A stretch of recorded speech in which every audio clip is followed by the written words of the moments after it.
Hey guys, Misty here with Luna Moon Stand-Up Paddleboard, and today I'm doing a quick little run through for hardboards and fins and how they get attached.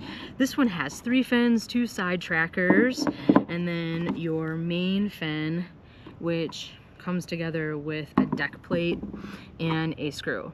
The side ones need their own little special tool, hexagon shaped, for the little screws that hold this in. So this is like kind of like a typical surfboard, where you're going to want to screw this end tight on the side ones anyway, the little ones, just so they're fit in there all the way.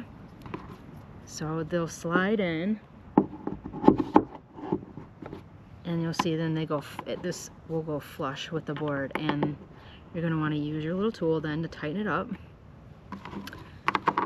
Check it out. And here, this is where it gets a little tricky for some people. Some folks get a little messed up on how this comes together.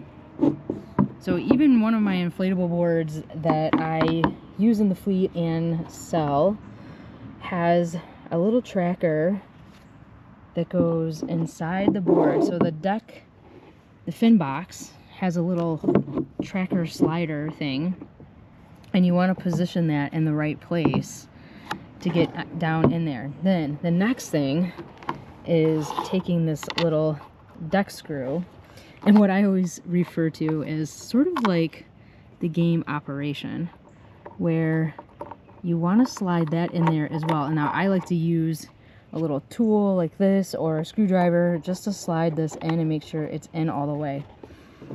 Now the hardboard is going to be a little easier to carry without the fins attached, just because they might get caught up on things. But you're going to want to kind of aim even maybe toward the back, closer to the back of the board, the fin, and then line this up so the 2 holes now align. And you're going to want to take now your little screw and go ahead and pop that in. Start screwing that down so it fastens all the way. Double check these and make sure they're fastened all the way. So see, I had some room. Now I know it's tight and it's on good. So yeah, you want to keep those. The one that I use or keep, I actually have it on a little floaty, so that's kind of cool. And this one, let me just show here now how this all, if we can get a little look, see down in there what is going on. And so these are literally just threaded screws, and you want to make sure you don't lose those either. That's hardware you don't want to lose. And same thing, you're going to want to track the fin, let it grab, and then take your tool and screw that back on.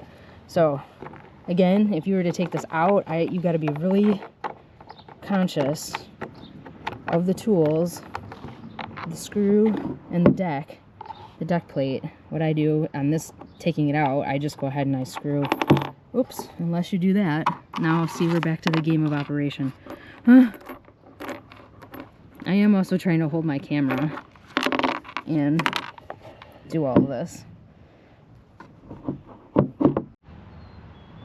Okay, now that I've got all the pieces out, not fair, I'm only using one hand in this video, and I just want to screw this back together so that we don't lose these parts. But honestly, if you're transporting the board, I would take all of the parts off so that you don't damage the fin. You want to have a nice edge that cuts through the water and the less resistance that you have. So I've just tried to keep your pieces together and take care of your board, keep it out of the sun, and you should have a good time on the water. Good to go. Thanks for watching.